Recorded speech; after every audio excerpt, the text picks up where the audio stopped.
2 ನಿಮಿಷದಲ್ಲಿ ಆಗುವ ಬೆಳಗ್ಗಿನ ಲಂಚ್ ಬಾಕ್ಸಿಗೆ ಮಕ್ಕಳು ಇಷ್ಟಪಡುವಂತಹ ಕೊಕೊನಟ್ ರೈಸನ್ನು ಹೇಗೆ ಮಾಡೋದು ಅಂತ ನೋಡ್ಕೊಂಬರೋಣವಾ. ಎಲ್ಲರಿಗೂ ನಮಸ್ಕಾರ. ನಮ್ಮ ಚಾನಲ್ಗೆ ನಿಮ್ಮೆಲ್ಲರಿಗೂ ಆತ್ಮೀಯವಾದ ಸುಸ್ವಾಗತ. ಬನ್ನಿ ಇವತ್ತಿನ ಸಿಂಪಲ್ ರೆಸಿಪಿ ನೋಡ್ಕೊಂಬರೋಣ. ಮೊದಲಿಗೆ ಒಂದು ಮಿಕ್ಸಿ ಜಾರ್ ತೊಗೊಂಡಿದ್ದೀನಿ. ಅರ್ಧ ಬಟ್ಲು ತೆಂಗಿನಕಾಯಿ ಚೂರನ್ನು ಪುಡಿ ಮಾಡಿಕೊಳ್ಳೋಣ.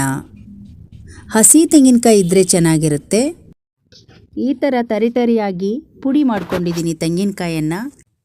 ಈಗ ಕೊಕೊನಟ್ ರೈಸ್ಗೆ ಒಂದು ಒಗ್ಗರಣೆ ಮಾಡ್ಕೊಳ್ಳೋಣ. ಒಂದು ಕಡಾಯಿ ತೊಗೊಂಡಿದ್ದೀನಿ. ಇದಕ್ಕೆ ಸ್ವಲ್ಪ ಎಣ್ಣೆ, ಕಡಲೆಬೇಳೆ, ಉದ್ದಿನಬೇಳೆಯನ್ನು ಹಾಕಿದ್ದೀನಿ.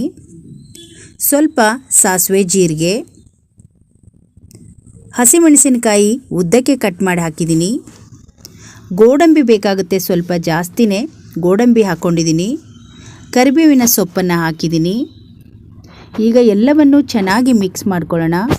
ತುಂಬ ಸಿಂಪಲ್ ಪ್ರಸಾದ ಇದು, ತುಂಬ ರುಚಿಯಾಗಿರುತ್ತೆ. ಮೀಡಿಯಂ ಫ್ಲೇಮಲ್ಲಿಟ್ಟು ಇದನ್ನು ಒಗ್ಗರಣೆಯನ್ನು ಚೆನ್ನಾಗಿ ಬೇಯಿಸ್ಕೊಂಬಿಡೋಣ. ಇವಾಗ ನೋಡಿ ಒಗ್ಗರಣೆ ರೆಡಿ ಆಯಿತು. ಈಗ ತೆಂಗಿನಕಾಯಿ ಪುಡಿಯನ್ನು ಹಾಕ್ಕೊಳ್ಳೋಣ. ನೋಡಿ, ಒಂದು ಅರ್ಧ ಹೋಳು ತೆಂಗಿನಕಾಯಿ ಪುಡಿನ ಮಾಡ್ಕೊಂಡಿದ್ದೀನಿ ನಾನು. ಎಲ್ಲವನ್ನು ಚೆನ್ನಾಗಿ ಮಿಕ್ಸ್ ಮಾಡಿಕೊಂಡ್ರೆ ನಮ್ಮ ತೆಂಗಿನಕಾಯಿಯ ಅನ್ನಕ್ಕೆ ಒಗ್ಗರಣೆ ರೆಡಿ ಆಯಿತು ನೋಡಿ. ತುಂಬ ಸಿಂಪಲ್ಲಾಗಿ ತುಂಬ ರುಚಿಕರವಾಗಿರುತ್ತೆ. ನಿಮಗೆ ಬೇಕಾದರೆ ನಿಂಬೆಹಣ್ಣನ್ನು ಹಾಕೋಬೋದು. ನಾನು ಅನ್ನ ಮಾಡುವಾಗ ಉಪ್ಪನ್ನು ಹಾಕಿದ್ದೀನಿ. ಈಗ ಸ್ವಲ್ಪ ಉಪ್ಪನ್ನು ತೊಗೊಂಡಿದ್ದೀನಿ, ಕೆಂಪು ಉಪ್ಪನ್ನು ಹಾಕಿದ್ದೀನಿ. ಈಗ ಮಾಡಿರುವ ಉದುರಾಗಿರುವ ಅನ್ನವನ್ನು ನಾವು ಹಾಕ್ಕೊಳ್ಳೋಣ. 1-2 ನಿಮಿಷದಲ್ಲಿ ಮಾಡುವಂತಹ ತೆಂಗಿನಕಾಯಿ ಅನ್ನದ ಪ್ರಸಾದ ಇದು. ಇದನ್ನು ಎಲ್ಲವನ್ನು ಚೆನ್ನಾಗಿ ಮಿಕ್ಸ್ ಮಾಡ್ಕೊಳ್ಳೋಣ. ಅನ್ನ ಮಾತ್ರ ತುಂಬ ಉದುರಾಗಿರಬೇಕು. ಗೋಡಂಬಿ ಮತ್ತು ಹಾಕಿರುವ ಮಸಾಲೆ ತುಂಬ ರುಚಿಯಾಗಿರುತ್ತೆ. ತುಂಬ ಸಿಂಪಲ್ ಮಸಾಲೆ.